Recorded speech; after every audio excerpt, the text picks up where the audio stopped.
오늘 본문은 이제 엘리후, 욥의 네 번째 친구 엘리후가 행한 네 번의 설교 중 두 번째에 해당하는 본문입니다. 엘리후는 지혜를 사랑하는 사람들과 지식 있는 사람들에게 하나님께서 행하시는 심판에 대해서 이야기하고 있습니다. 그들이 바로 그 전에 욥과 이야기했던 욥의 세 친구들입니다. 엘리후는 그들에게 음식은 다 먹지 않고 맛만 보아도 좋은 음식인지 아닌지 구분이 가능하듯 내가 하는 말을 들으시고 무엇이 옳은지를 분별하고서 참된 선이 무엇인지 확인해 보자 이야기합니다. 본문 5절에서 9절 말씀을 제가 읽겠습니다. 욥이 말하기를 내가 의로우나 하나님이 내 의를 부인하셨고 내가 정당함에도 거짓말쟁이라 하였고 나는 허물이 없으나 화살로 상처를 입었노라 하니 어떤 사람이 욥과 같으랴. 욥이 비방하기를 물 마시듯 하며 악한 일을 하는 자들과 한패가 되어 악인과 함께 다니면서 이르기를 사람이 하나님을 기뻐하나 무익하다 하는구나 라고 이야기합니다. 엘리후는 지금 욥의 주장이 틀렸다라고 증명하려고 하고 있습니다. 욥은 나는 옳게 살았다. 나는 죄를 짓지 않았다. 그런데 하나님께서 인정해 주시지 않고 또 나는 바르게 살았음에도 불구하고 그것을 인정해 주지 않으시고 오히려 화살을 맞은 것처럼 아프기만 하다라고 이야기했는데 엘리후는 욥의 세 친구들에게 그 사실에 대해서 지금 어떻게 생각하고 있습니까? 라고 묻습니다. 또 욥에게 하나님을 조롱하는 것은 물을 마시는 것처럼 자연스럽다라고 이야기합니다. 뿐만 아니라 악한 무리들과 함께 다니면서 하나님을 잘 섬겨도 덕볼 게 없다고 하는데 이렇게 하나님을 조롱해도 됩니까? 라고 지금 화를 내고 있습니다. 엘리후는 욥을 향해 격분하지만 욥도 참으로 답답한 상황입니다. 백지영이라는 가수가 부른 노래 중에 총 맞은 것처럼이라는 곡이 있죠. 정말로 사랑했는데 그 사랑이 떠나가 그 허탈감과 아픔이 총 맞은 것처럼 아프다라고 하는 가사의 내용입니다. 욥도 비슷한 상황에 처해 있습니다. 자신 하나님을 너무나 사랑합니다. 그래서 자신이 비록 완벽한 존재는 아니지만 그래도 하나님을 잘 섬기기 위해서 몸부림치고 또 하나님의 그 사랑을 잘 증거하기 위해서 사람들에게 도움과 또 필요를 요청할 때에 외면하지 않았는데 정작 자신은 하나님이 떠나버려 하나님이 쏘신 그 화살을 맞은 것 같아서 삶이 뻥 뚫린 것 같다라고 지금 욥은 이야기했습니다. 이어서 10절에서 12절 말씀을 제가 읽겠습니다. 그러므로 너희 청명한 자들아 내 말을 들으라. 하나님은 악을 행하지 아니하시며 적는 자는 결코 불의를 행하지 아니하시고 사람의 행위를 따라 갚으사 각각 그의 행위대로 받게 하시나니 진실로 하나님은 악을 행하지 아니하시며 적는 자는 공의를 굽히지 아니하시느니라. 이제 엘리후는 욥의 친구들에게 하나님은 어떤 분이신지 자세히 이야기합니다. 악한 일을 행하지 못하시는 분, 불의를 행하지 아니하시는 분, 사람의 행위대로 갚으시는 분, 정의를 왜곡하지 않으시는 분으로 지금 하나님을 설명하고 있습니다. 이처럼 하나님에 대해서 하나님은 정의롭고 공의로우신 분이라고 지금 이야기하는 것은 욥의 주장을 반박하고 있는 것입니다. 욥이 주장하는 자신의 의로움은 사실일 리가 없다는 것입니다. 이렇게 보면 엘리후 역시 하나님에 대한 기본적인 신앙은 욥의 세 친구들처럼 착한 일을 하면 상을 받고 나쁜 짓을 하면 벌을 하시는 분으로 지금 여기고 있습니다. 욥을 향한 엘리후의 말은 계속해서 이어지고 있습니다. 16절에서 19절 말씀에 보면 만일 내가 청명이 있거든 이것을 들으며 내 말소리에 귀를 기울이라. 정의를 미워하시는 이시라면 어찌 그대를 다스리시겠느냐. 의롭고 전능하신 이를 그대가 정죄하겠느냐.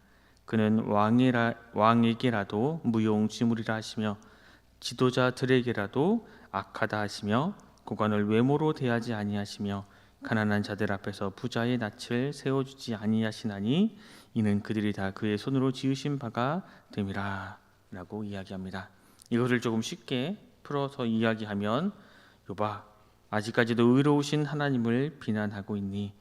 하나님이 정의를 싫어하신다고 지금 생각하고 있는 것이냐? 하나님은 한 나라의 최고의 권력자인 왕을 향해서도 너는 쓸모가 없다 라고 말씀하실 수 있고, 높은 사람에게도 너는 지금 나쁜 짓을 하고 있다라고 하실 수도 있는 분이시다.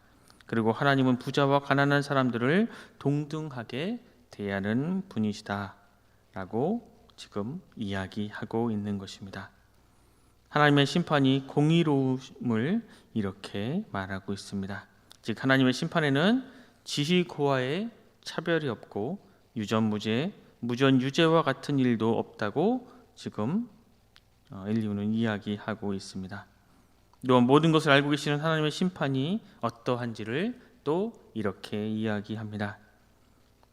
21절에서 25절 말씀에 보면 그는 사람의 길을 주목하시며 사람의 모든 걸음을 감찰하시나니 행악자는 숨을 만한 흑암이나 사망의 그늘이 없느니라.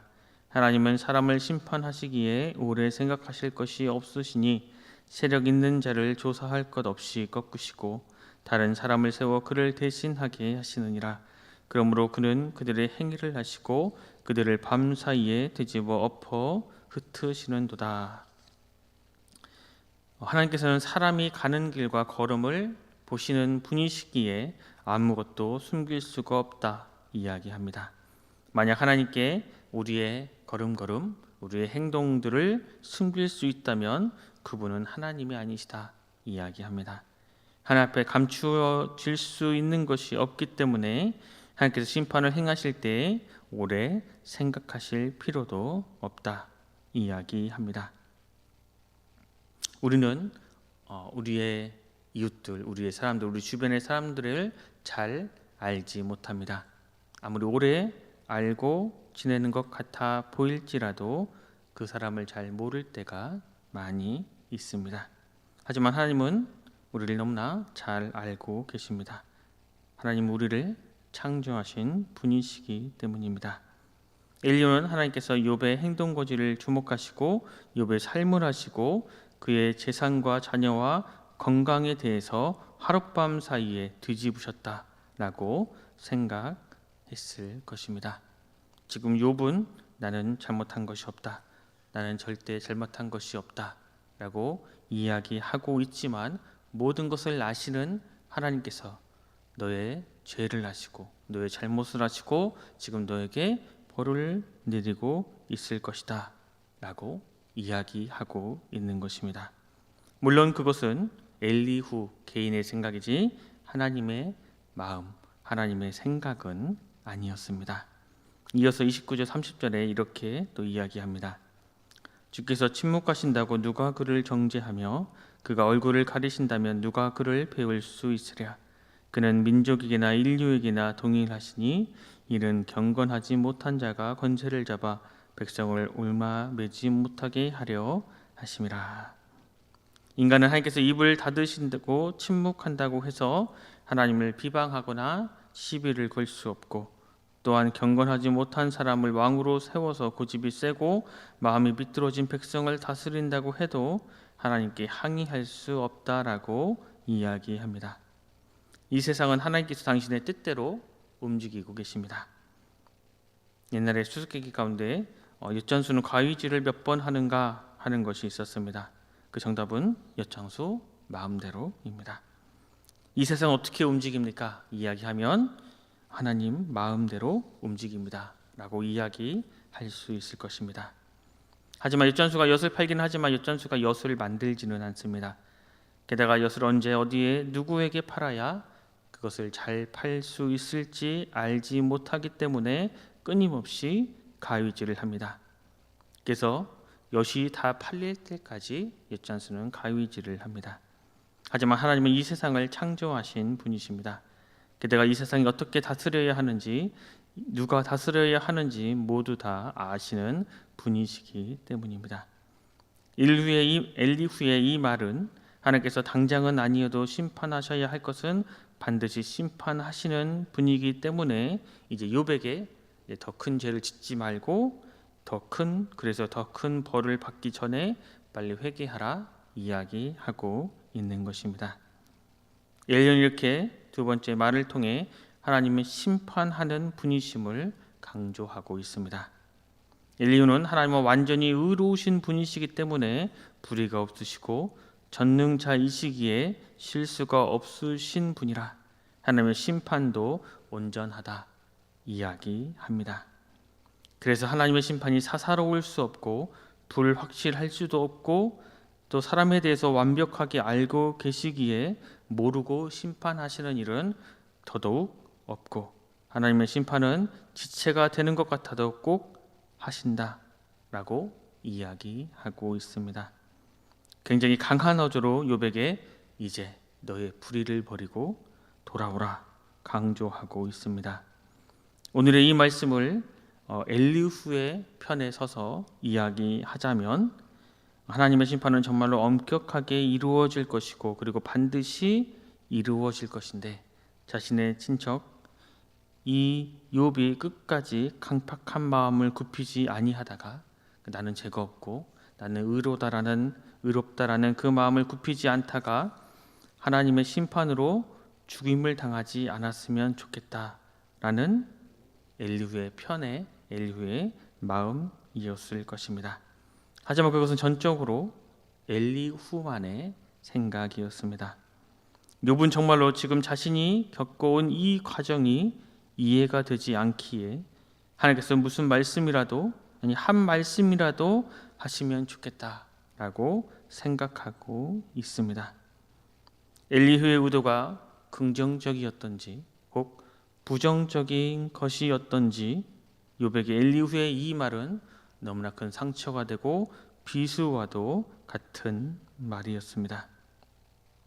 오늘 하루도 우리가 다른 사람들을 대할 때에 하나님을 착한 일을 하면 상을 주시고 나쁜 짓을 하면 벌을 주시는 분이라는 입장에서만 바라보거나 하나님의 심판의 입장에서만 바라보는 것을 멈추시기를 바랍니다.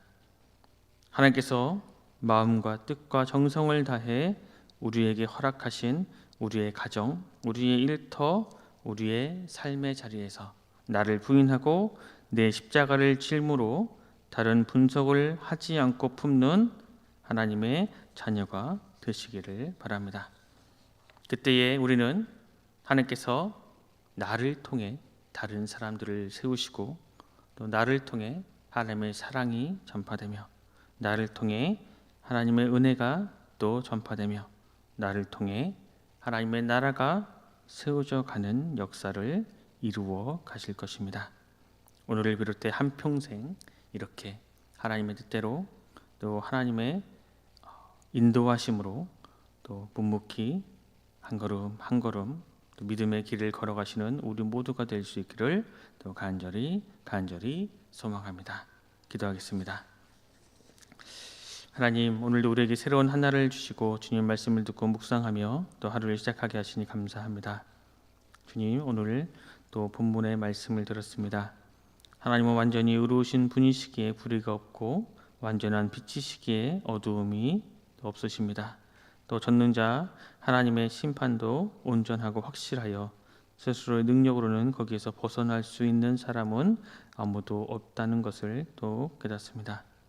이렇게 절대적인 하나님을 우리가 다 알 수 있다고 착각하지 않게 하시고 내가 아는 하나님에 대한 지식을 또 모든 사람들에게 일률적으로 적용하려는 그러한 잘못을 저지르지 않도록 주님 함께하여 주시옵소서. 욥의 세 친구들과 또 엘리후의 지혜롭지 못한 적용시킴을 우리는 범하지 않게 하여 주시옵소서. 주님, 우리가 고난 중에 있는 사람을 대할 때 욥의 세 친구들과 같은 태도나 엘리후와 같은 태도로 대하지 않게 하여 주시옵소서. 사도 바울이 율법 아래 있지 않음에도 불구하고 율법 아래 있는 사람을 구원하기 위해 율법 아래 있는 사람처럼 나아갔고 자신은 무슨 음식이든 다 먹을 수 있었음에도 불구하고 만일 음식이 내 형제를 실족하게 한다면 나는 영원히 고기를 먹지 아니하여 내 형제를 실족하지 않게 하리라 했던 이 믿음의 모습들을 본받아 우리도 내 뜻으로 내 마음대로 다른 사람들을 평가하지 않게 하시고 하나님의 사랑으로 모든 일을 품을 수 있게 하여 주시옵소서. 오늘도 하나님께서 마음과 뜻과 정성을 다해 우리에게 허락하신 삶의 자리에서 나를 부인하고 내 십자가를 짊으로 누군가가 우리 주님을 만나는데, 그리고 누군가가 깊이 하나님을 알아가는 데에 우리가 사용되어지게 하여 주시옵소서. 모두가 감사드리며 귀하신 예수 그리스도 이름으로 간절히 기도드립니다. 아멘.